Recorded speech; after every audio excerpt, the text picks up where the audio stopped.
सभी को जय मसीह की। अब हम पुराने नियम से बीच के अध्याय भजन संहिता पढ़ेंगे। जैसे कि मैंने आप सभी को बताया था कि हम इस पवित्र बाइबल को 3 भाग में करके पढ़ेंगे, क्योंकि हमारे आत्मिक पिता हमें वचन को 3 भाग में पढ़ने के लिए कहते हैं। क्योंकि वो कहते हैं कि यदि हम शुरुआत से पढ़ेंगे तो हम पढ़ते जाएंगे और भूलते जाएंगे, उसे समझ नहीं पाएंगे। अगर हम इसे 3 भाग में पढ़ेंगे तो हम प्रभु के हृदय को भी समझेंगे, जिसके विषय में हमें पुराने नियम में बताया गया है कि जो प्रभु है उसके हृदय में क्या है, वो क्या चाहता है कि हम कैसा व्यवहार उसके साथ करें, यानी उसे क्या पसंद है और क्या नापसंद है। यदि हम इन बीच के अध्याय को पढ़ते हैं तो प्रभु का अनुग्रह अपने जीवन में लेने पाते हैं। हालेलुया। मेरे प्रियो, हमारे आत्मिक पिता कहते हैं कि जो भजन संहिता पढ़ता है वो प्रभु के अनुग्रह, प्रभु के फेवर को अपने जीवन में लेने पाता है। हालेलुया। और जो हम नया नियम पढ़ते हैं तो प्रभु की दया को, प्रभु की करुणा को, प्रभु के त्याग को समझते हैं। हालेलुया। आगे मैं वचन पढ़ती हूँ और बीच का अध्याय 14। मूर्ख ने अपने मन में कहा कि कोई परमेश्वर है ही नहीं, वे बिगड़ गए, उन्होंने घिनौने काम किए हैं, कोई सुकर्मी नहीं। हालेलुया। वचन में परमेश्वर का जन जो दाऊद है, जो भजनकार है, वो बता रहा है कि मूर्ख और दुष्ट मनुष्य कैसे हैं, उनकी सोच कैसी। यहाँ पे लिखा है कि मूर्ख ने अपने मन में कहा कि कोई परमेश्वर नहीं। हालेलुया। वचन में बताया जा रहा है कि जो प्रभु परमेश्वर को स्वीकार नहीं करते, जो कहते हैं कि हमारा काम ही हमारा परमेश्वर है, हमारा पैसा ही हमारा परमेश्वर है, वे कहते हैं कि कोई परमेश्वर नहीं है, वे बिगड़ गए, उन्होंने घिनौने काम किए, कोई सुकर्मी नहीं। परमेश्वर ने स्वर्ग में से मनुष्य पर दृष्टि की है कि देखे कि कोई बुद्धिमान, कोई परमेश्वर को खोजी है या नहीं। वे सब के सब भटक गए, वे सब भ्रष्ट हो गए, कोई सुकर्मी नहीं, एक भी सुकर्मी नहीं। क्या किसी अनर्थकारी को कुछ भी ज्ञान नहीं रहता? जो मेरे लोगों को ऐसे खा जाते हैं जैसे रोटी और परमेश्वर का नाम नहीं लेते। वहाँ उन पर भय छा गया, क्योंकि परमेश्वर धर्मी लोगों के बीच में निरंतर रहता है। हालेलुया। परमेश्वर का जन दाऊद कहता है कि प्रभु ने स्वर्ग में से ध्यान दिया, स्वर्ग से देखा कि इस पृथ्वी के ऊपर कोई धर्मी है या नहीं, तो क्या देखा कि मनुष्य बिगड़ चुका है, वो गलत राहों पे निरंतर आगे बढ़ता जाता है। तो आगे लिखा है कि परमेश्वर धर्मी लोगों के बीच निरंतर रहता है। हालेलुया। जो इस पृथ्वी पर प्रभु के राहों पे चलते हैं, जो खराई के साथ चलते हैं, परमेश्वर उनके बीच में हमेशा मौजूद रहते हैं। तुम तो दीन की युक्ति की हंसी उड़ाते, परंतु यहोवा उनका शरण स्थान है।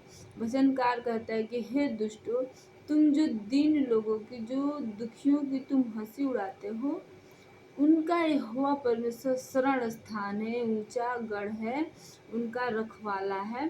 भला होता कि इजराइल का उद्धार सिय्योन से प्रकट होता है। जब यहोवा अपनी प्रजा को दासत्व से लौटा ले आएगा, तब याकूब मगन और इजराइल आनंदित होगा। हालेलुया। हे मेरे परमेश्वर, तेरे तंबू में कौन रहेगा? तेरे पवित्र पर्वत पर कौन बसने पाएगा? वह जो खराई से चलता है, धर्म के काम करता है, हृदय से सच बोलता है। हालेलुया। यहाँ भजनकार कहता है कि हे प्रभु, तू जो इतना पवित्र है, इतना महान है, तेरे तंबू में यानी तेरे शरण स्थान में कौन रहेगा? तेरे पवित्र पर्वत पर कौन बसने पाएगा? आगे बता रहा है कि वह जो खराई से चलता है, धर्म का काम करता है, हृदय से सच बोलता है। हालेलुया। यहाँ भजनकार कहता है कि प्रभु के शरण स्थान में कौन रहेगा? वही रहेगा जो खराई से चलता है, यानी वचन को अपने जीवन में मनन करते हुए चलता है कि नहीं, वचन में क्या लिखा है, मैं किन कामों को कर सकता हूँ, किन कामों को करना मेरे लिए वर्जित है, मना है। धर्म के काम करता है। धर्म का काम क्या है? धर्म का काम है कि लोगों को प्रभु यीशु मसीह के बारे में बताना, लोगों को जीवते परमेश्वर की ओर फेरना, लोगों को प्रभु की बारे में बताना है कि जो प्रभु है वो चंगा करने वाला परमेश्वर, जो प्रभु है ऊंचा करने वाला परमेश्वर, जो प्रभु है दीनों दुखियों की सहायता करने वाला परमेश्वर है। हृदय से सच बोलता है, यानी यदि हम प्रभु की महिमा करें तो हृदय और सच्चाई के साथ करें। ऐसा ना हो कि हम मुंह से तो प्रभु का नाम अंगीकार करें, प्रभु प्रभु प्रभु, और मन में दो चित्ते हो, मन में हो कि हम संसारिक भी हैं, हम प्रभु के हैं। ऐसे लोग प्रभु के शरण स्थान में नहीं टिके रहेंगे। जो हृदय से सच बोलते हैं, यानी जिन्होंने हृदय से सच्चे दिल से प्रभु को अपनाया है।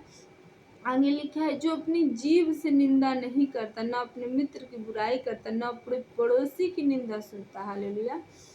यहाँ भजनकार कहता है कि जो मनुष्य अपनी जीभ से निंदा नहीं करता, मेरे प्रियो, निंदा का मतलब होता है चुगली करने या दूसरों की कमियों को निकालना, दूसरों की कमियों के बारे में बातें बनाना, और ना अपने मित्र की बुराई करता है।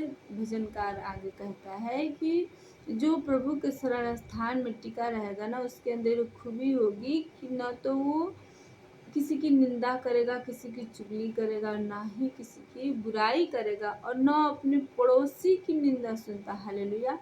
यहाँ भजनकार कह रहा है कि जो मनुष्य प्रभु की राहों पे चलता है, वो अपने मुख से, अपने शरीर से तो दूसरे की निंदा नहीं करता, दूसरों को नीचा नहीं करता। तो वो दूसरे यदि आपस में बातें कर रहे हैं, चुगली कर रहे हैं ना, तो उसे भी वो सुनता नहीं है।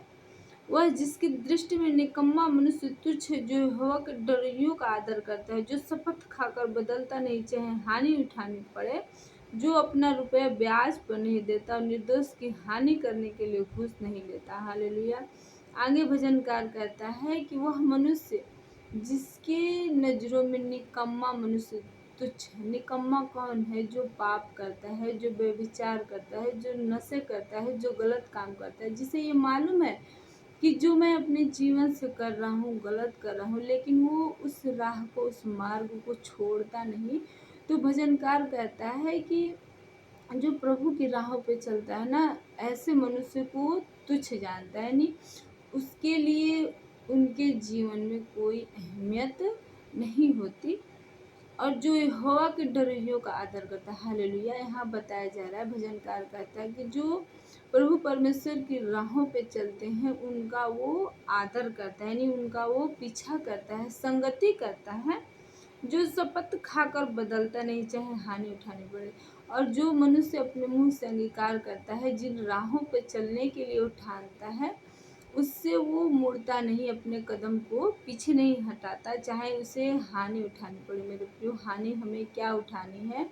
यदि हम प्रभु की राहों पर खराई के साथ चलते हैं, पाप को छोड़ते हैं, चुगली निंदा को छोड़ते हैं, झूठ को छोड़ते हैं, तो हमें इस संसारिक जीवन में जो रहते हैं, जो संसार में रहते हैं, जिन लोगों के आसपास रहते हैं, जिनका स्वभाव ही है कि झूठ बोलना, एक दूसरे की बुराई करना, यदि हम खाली समय में बैठे हैं तो हम दूसरों को ही बातें करेंगे, तो हम उनके साथ उनके हिसाब से व्यवहार नहीं करेंगे। यदि हम प्रभु के वचन को अपने दिल में रखे रहेंगे, तो हमें उन समाज से, उन लोगों के बीच से उठ के दूर हो जाना है, या तो उन लोगों को चुप कराना है कि नहीं, हमें ऐसे विषयों पे बातें नहीं करना है। तो जो इन समय में हमें पीड़ा होती है, जो हम अलगताई अनुभव करते हैं, वही हमारा काम है कि हम शपथ खाकर बदलते नहीं, यानी हम प्रभु की राहों पे चलने के लिए जब ठानते हैं, तो जो पीड़ा होती है, उस पीड़ा के होने के बावजूद भी हम प्रभु के वचन को अपने जीवन से नहीं तोड़ते। हम ये नहीं कहते कि अच्छा चलिए ठीक है, हमारा प्रभु तो क्षमा करने वाला परमेश्वर है, हम लोगों की बातों को सुन लेते हैं, प्रभु से माफ़ी मांग लेंगे, प्रभु हमें माफ़ कर देगा। नहीं, हम ऐसी सोच में नहीं रहते। या तो उन लोगों को हम चुप कराते हैं, या उनके बीच से हम उठ के चले जाते हैं। जो अपना रुपया ब्याज पर नहीं देता, निर्दोष की हानि करने के लिए घूस नहीं लेता। हालेलुया। भजनकार कहता है कि वो मनुष्य जो प्रभु के शरण स्थान में ठहरा रहता है, वो अपना पैसा है वो ब्याज पे नहीं देता है, ना गलत तरीके से धन को इकट्ठा नहीं करता। जो ऐसी चाल चलता है वो कभी न डगमगाए। हालेलुया। भजनकार कहता है कि जो ऐसी चाल चलता है, जो खराई के साथ चलता है, जो प्रभु के एक एक वचन के ऊपर अपने जीवन को व्यतीत करता है वो कभी न डगमगाएगा। हालेलुया। डगमगाने का मतलब है कि वो कभी अपने विश्वासी जीवन में गिरने न पाएगा। आमीन।